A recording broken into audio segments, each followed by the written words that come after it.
Thank you. So hello, everyone. I am delighted to welcome you all to this webinar. Thank you for joining. My name is Hadija Luvuno, and I'm here in my role as the Sub-County QI focal person. Today, kindly mute.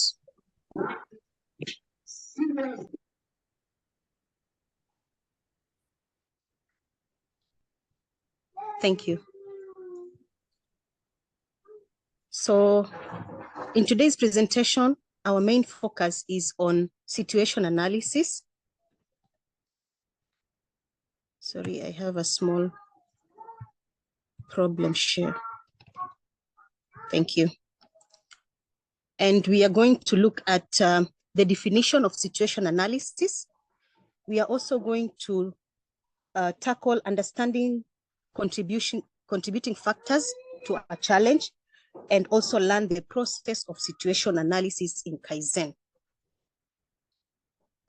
So for every Kaizen procedure with QC story, there has to be evidence-based problem-solving process. And this entails the 7 steps of Kaizen. As shown in this diagram, the first step is usually to identify the theme, and this was handled in previous webinars, where a decision matrix comes into play to select the theme that a WIT or a QIT feels is comfortable handling. Then the second step is on situation analysis. In situation analysis, we are basically looking at contributing factors to a problem. This is mainly the justification. Why are we saying we have a problem? And we're handling this because the contributing factors form a baseline for us to handle challenges in Kaizen. Step 3 is usually root cause analysis. This is where we ask, why does this problem occur? Remember, in second step, we want to justify. Why do we say we have a problem? But in third step, we want to find out, why does this problem occur? Then the fourth step is actually identification of countermeasure. That is, after doing a root cause analysis, you ask yourself why, until you get a root cause. Then you identify your countermeasure. The fifth step is implementing those countermeasures that you have identified. The sixth step is usually checking effectiveness. And finally, standardization in the seventh step.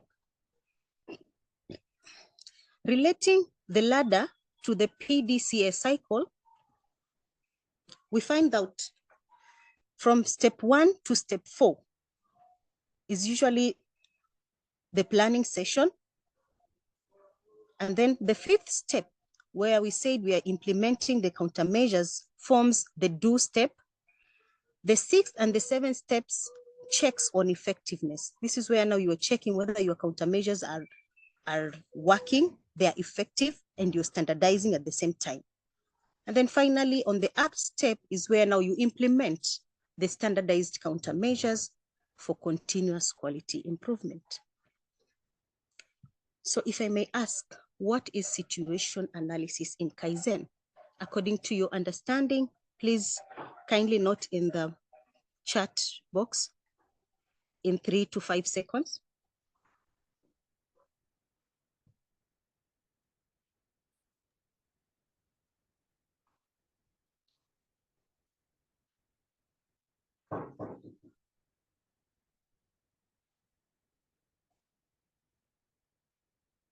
Okay, one is saying coming into terms with the prevailing issue.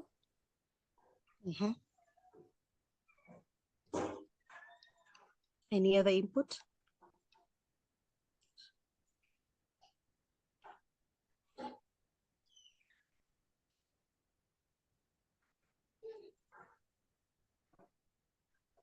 Okay, Kevin is saying checking how things are on the ground. Lau is saying unpacking the prevailing issue. Florence saying assessing and their situation currently.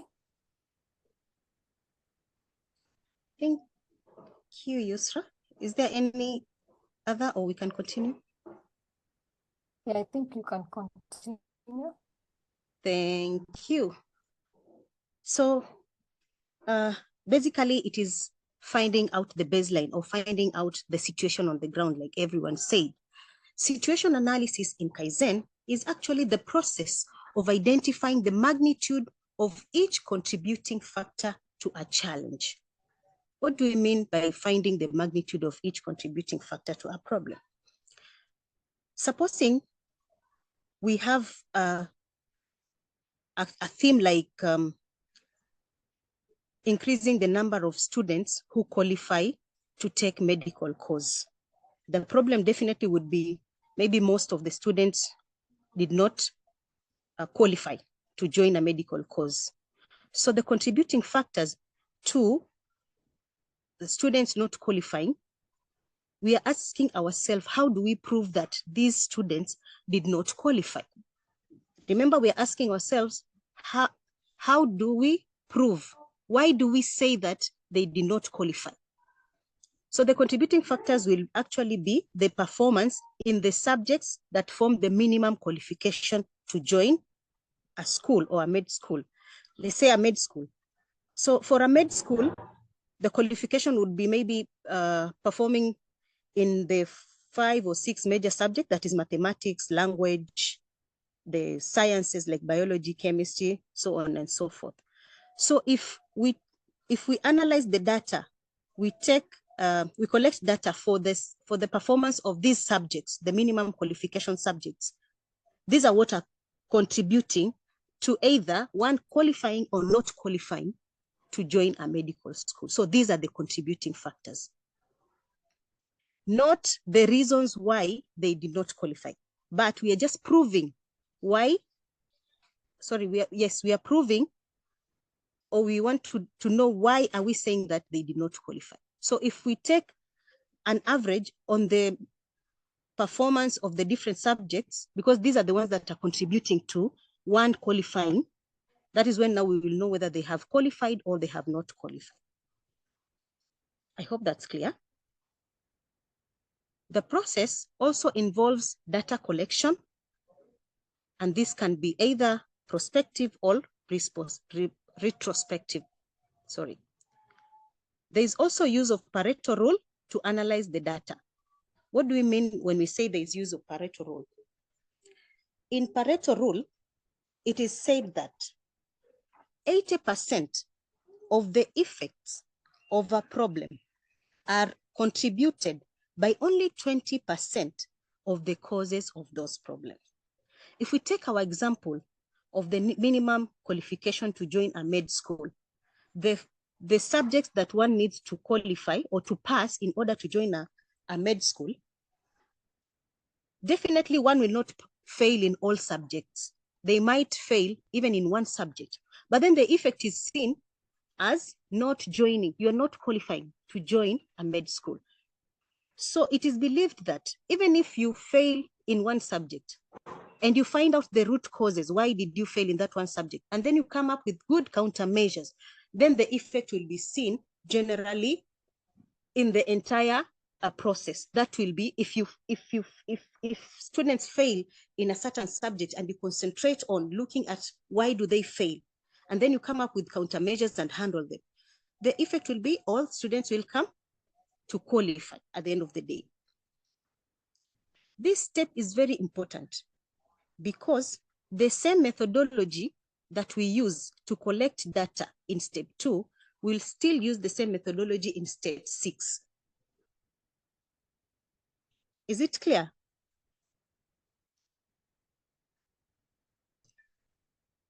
Is it clear? Maybe they can put in the chat. You have Thank understood. you. Okay. Thank you, Isra. So if we try to connect between the first, second, and third steps of Kaizen, we will see that contributing factors actually lie in between the 2 steps. Contributing factors to a problem, if we take our example of the students qualifying or not qualifying to join med school, the green balls in between here will be the subjects that one needs to qualify to join a school. Even if you've passed, you see the big ball here shows maybe the bigger the ball, the bigger the problem. So if the ball is big here, if the contributing factor is big, it means you failed or you did not score well in that particular subject. But if the ball is small, it means that you performed well and the gap is small. All of these contribute to the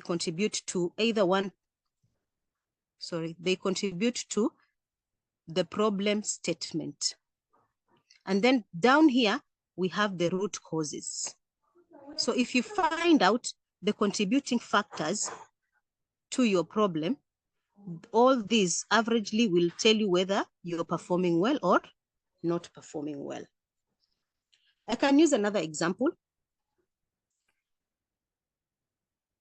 Supposing we are talking of a theme like low LLINs coverage, let's say in a county.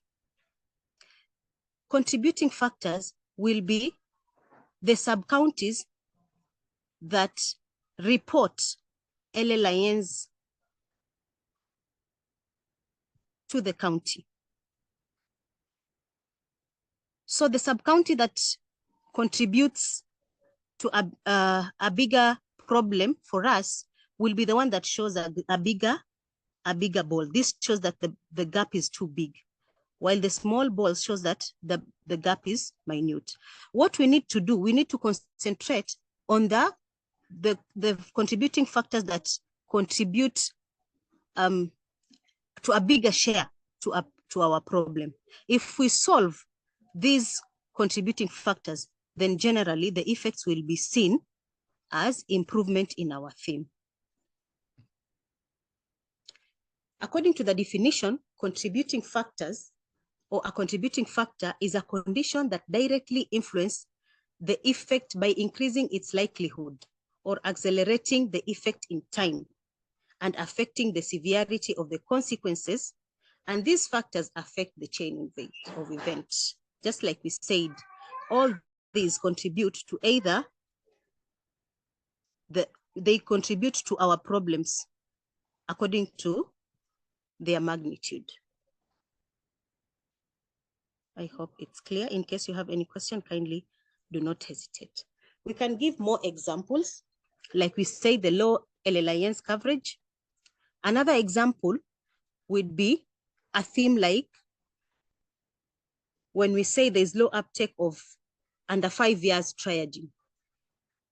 Low uptake of under 5 years triaging can be determined using the data in MOH204 register, that is the triaging indicators in the MOH204A register, which are the height, the weight, the MWAC, SPO2.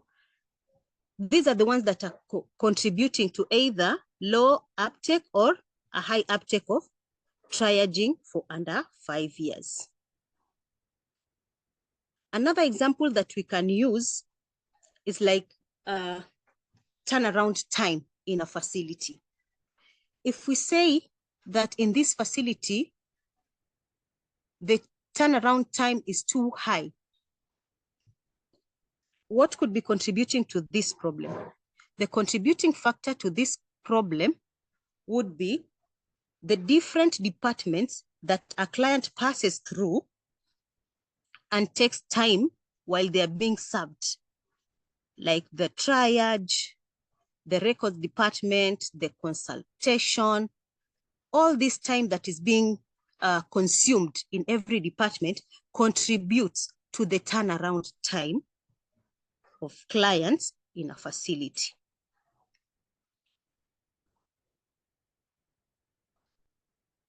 Remember, these are different from root causes. They are different from root causes. So maybe you can do a small challenge just to ascertain whether we are following. What are the contributing factors to these challenges?